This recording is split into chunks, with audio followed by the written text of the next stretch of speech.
My name is Sacrey. I live in Toronto, Canada, and I'm a high school teacher of media, drama, and art.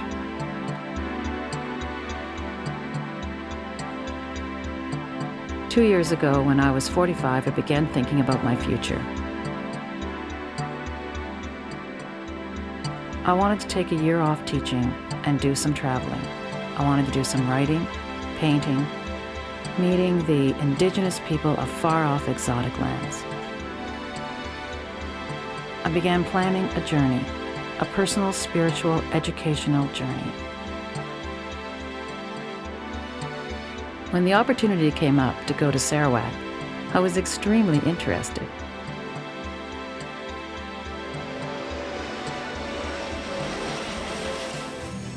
I would be flying from Toronto to New York to Singapore, and Singapore to Kuching, which is on the island of Borneo.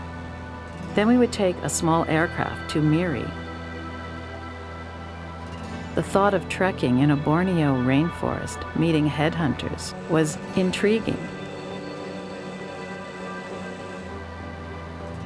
I was going to a remote area, one that tourists never see, a world where clocks don't exist and time is managed by the sun.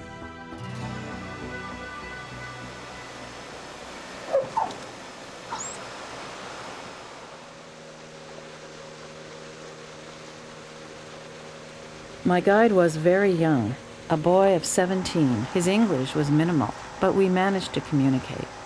His English name was Martin. Martin wanted me to see the famous bat caves deep in the rainforest. I wasn't too keen on going into a cave full of bats.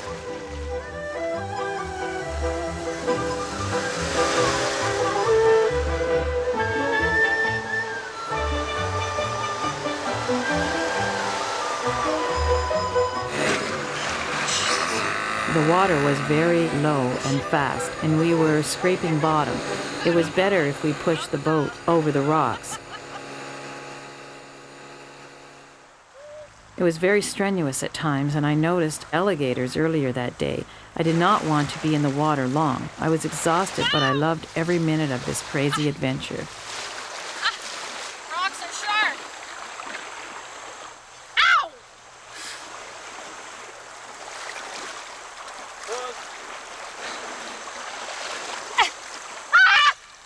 Shit! Bye-bye! Monkey, wait! Bye! Monkey! Get back here, pick me up!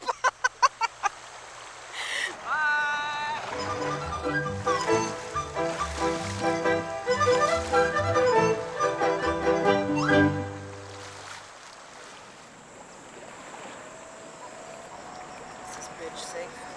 Yeah, it's not. Although my research about Sarawak cautioned me against malaria, leeches, alligators, snakes, spiders, etc., I never gave it a second thought. I was going. I suppose I imagined it was like a scene out of a movie. No real danger zones. There's a local.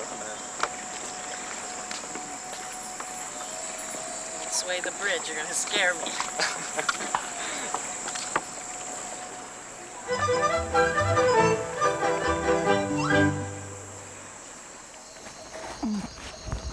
As we hiked into the shady forest, it was strange to see my houseplants as gigantic trees.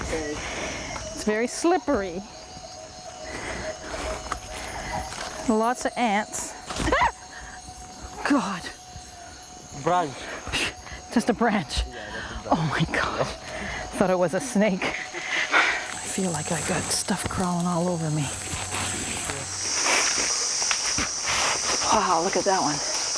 What kind of tree is that? That is in local name is Benuang. Scientific name Kapalsia sumatrana. Oh, I'll remember that. Yeah. This is absolutely incredible. Careful. You have to look up and look down. Yeah, look up the rope. Oh, Menke, couldn't you find a better route than this? This is like, oh my God! This is like sinking sand. Yeah. I hope we don't come across any snakes. How much farther to this bat cave? My feet are full of mud. I can't move them.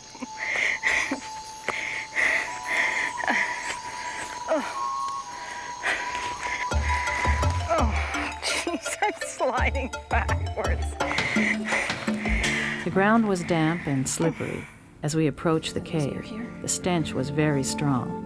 The bats would sleep hanging from the roof, therefore their droppings covered the floor, probably several centimeters thick. I wasn't about to investigate. Oh, are we having fun yet?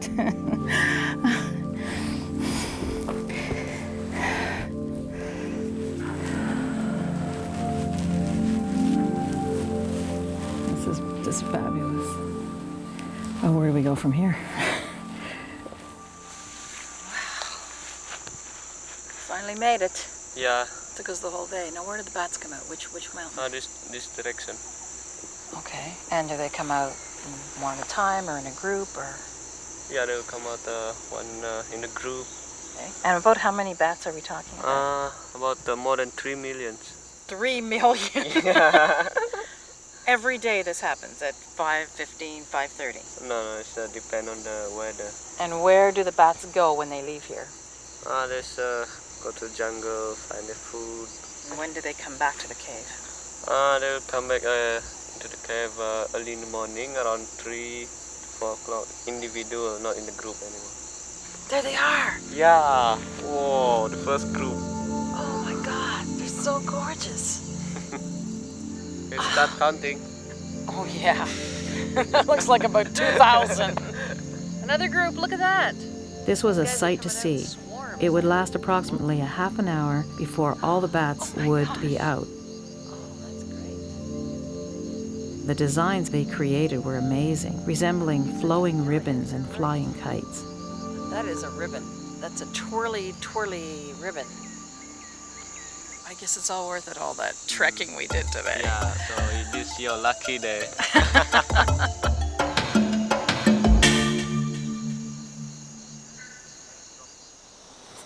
Martin wanted me to see another cave where there were special plants hanging.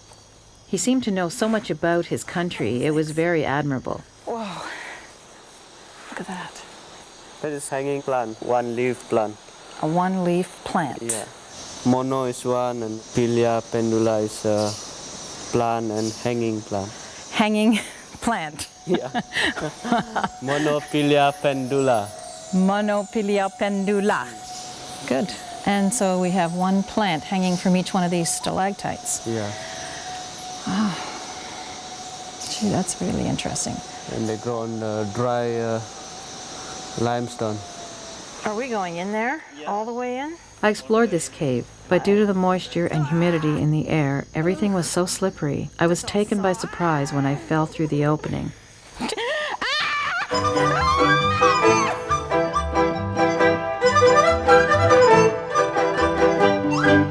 That's it for today. Yeah. Take me for a swim.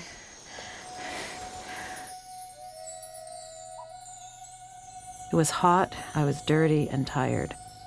When we found the lagoon, I loved the opportunity to cool down, splash off, and regain my strength. It was shallow water, crystal clear, a paradise.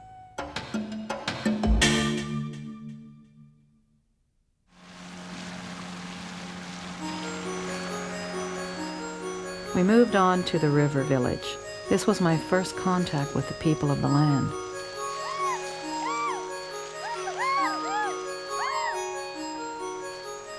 There were no roads. The only mode of transportation was by water. This was 4 hours in the longboat.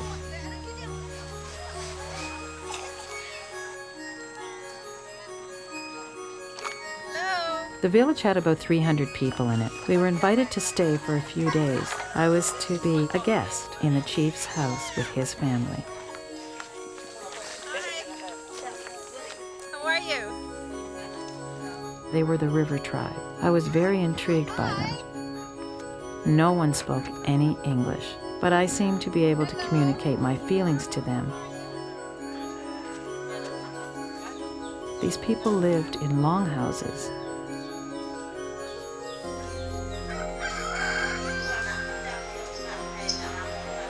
They set up a table and chairs for me.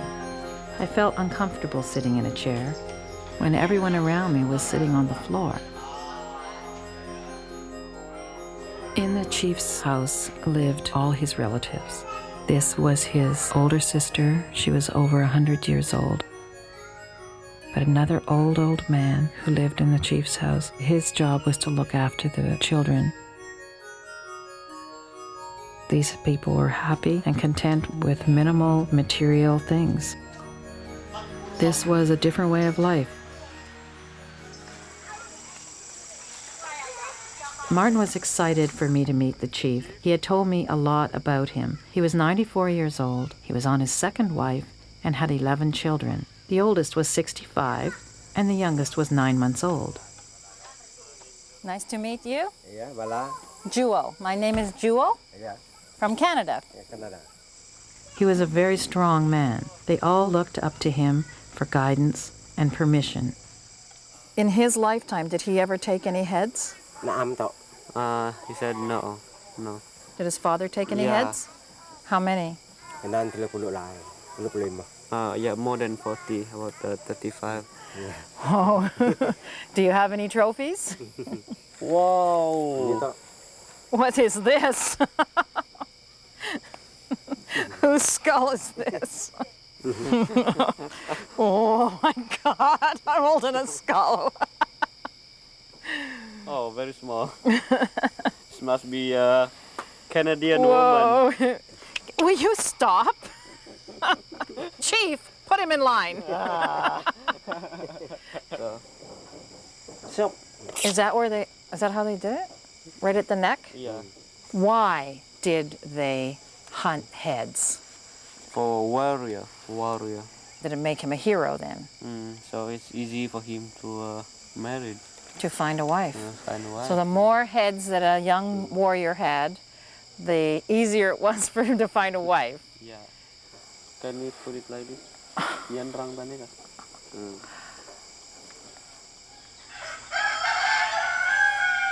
Every morning at 8 a.m., we would go down to the river, just the women. Can I swim here? They would do their morning ritual of washing the children, washing their dishes, and washing their clothes. Then they go back to the house and spend the day at the house, playing with the children or making the meals for the day. This would happen again at 5 o'clock in the evening. Japan nama. Lisa. Japan nama. Elise. Japan nama. Edward. So are you going to show me? You have some soap? What do you call this? Sabon. Could I use it? Okay. Like this? I enjoyed talking to the village girls, sharing with them, communicating with them. Do you have anything? What do you call this? Like this? Personal possessions. Is that what it meant? That's what it says in the book. One day I Means met you're a rich man. the most prestigious man in the village because he had the most tattoos on him. He told me about his tattoos and how he had earned each one of them, what he had to do to get them. This is a phenomena of this particular tribe. Martin, can you ask Madan how old he was when he first got his tattoos? Berapa umur kita dapat tattoo? 18. I think. 18. Can he show us his designs? Boleh. The tattoos were done by a tattoo man who traveled from village to village. He was considered a very artistic man, and the warriors would wait for him to travel to their village so they could get their tattoo that they had earned. Does he have any on his back? Ada belakang kamu. Ada. We have all these This, flowers. bunga terung semua kan yang ini apa? Ini ketam ini apa? This one mean like crab, Crab? ketam. He was a great warrior when he was younger. When they took a head, they would get the tattoo on their hand, and the wives of these men would be allowed to have a tattoo on their throat. Let's check his hands out. Have any on your hands? No. Good. Then he's not a headhunter. The next day we had to take a ferry to a city called Limbang.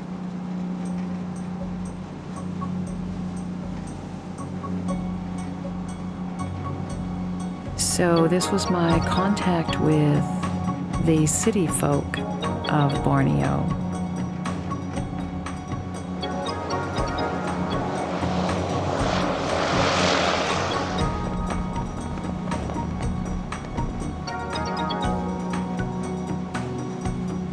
I was surprised that they had a TV on the jet boat.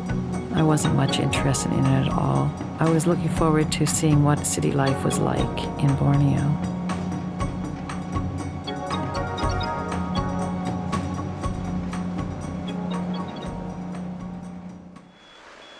When we got to the city, we realized there was a lot of hustle and bustle because of a competition that was going on. We saw rehearsals of students from different schools. Their teachers were with them and they were rehearsing dancing and singing, and there was a lot of excitement. It was refreshing and wonderful to see these kids. They're very, very talented.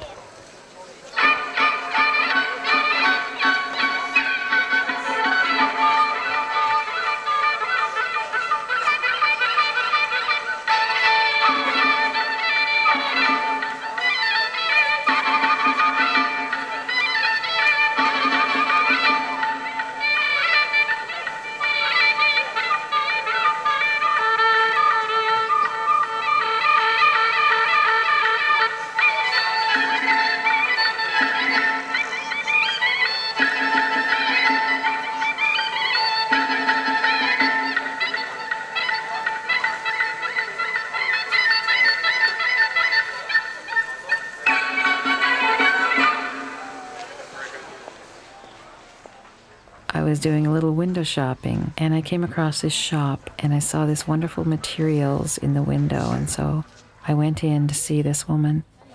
Hi, you speak English? Yes, I do.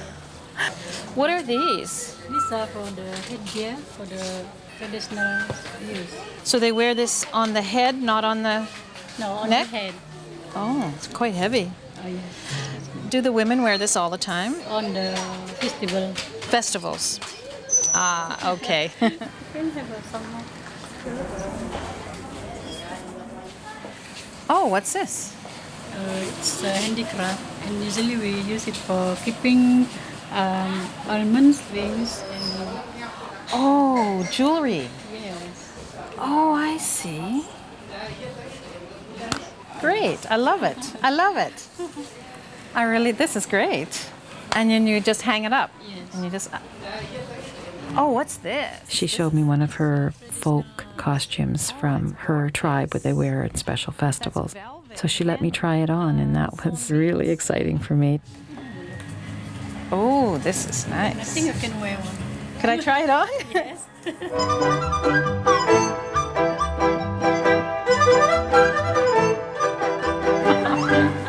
I like it. How much is this? All. Martin's village was right on the border of Kalimantan and Sarawak. We went there specifically to visit his family, and it was a joy to visit his family since I had spent so many days with him, and he'd been so helpful. At least we don't have a cliff at the bottom waiting for us. So this is your village? Yeah, this is the village where I live all my life. Yeah? You grew up here? Yeah. This is nice. This is a beautiful view up here. Yeah. Where's your house? Oh, my house as well. The Oh. one green, very old one. Uh-huh.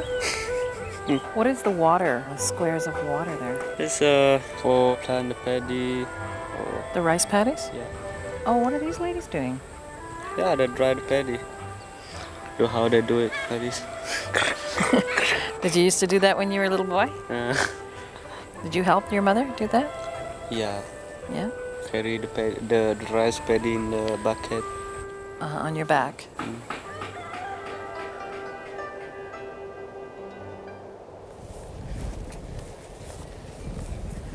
I see they build their houses on stilts. So the animals live under the house? Oh, no, not the animal. The animal, they have the house, their own house. They have their own house. The 5-star house, 5-star hotel. When we approached Martin's house, we met his father and his brother. His father was building a new house. How are you? Fine. My name is Jewel. My name is Pangeran. I'm from Canada. You have a nice boy here, Martin. He's been showing me around all over Sarawak. He's a very hard worker. It's so nice to come to your village and meet you, and the village that he grew up in. He tells me you're building a new house. But my house is Your house is, it's an old house? old house. Oh, who's this? Is this your little brother? Yes, Sacrey. Sakai. Hi. How old are you? 5. Good boy. I have a little present for you. Here. Good boy. Well, we don't want to keep you from your work moving this timber. They didn't have trucks or carts. They used the buffalo for their hard labor.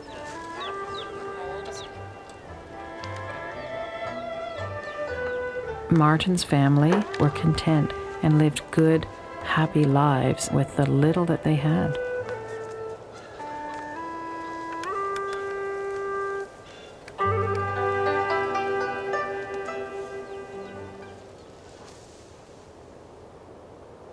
This is the end of my journey, but it's not the end of my travels. I have learned many things about myself. I will never forget this experience.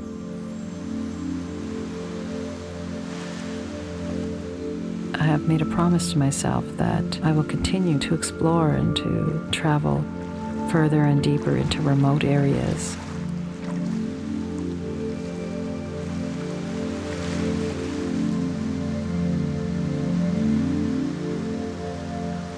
I think everyone should follow their dreams and follow their hearts, have a sense of freedom at some point in their life, be able to go off and just be themselves.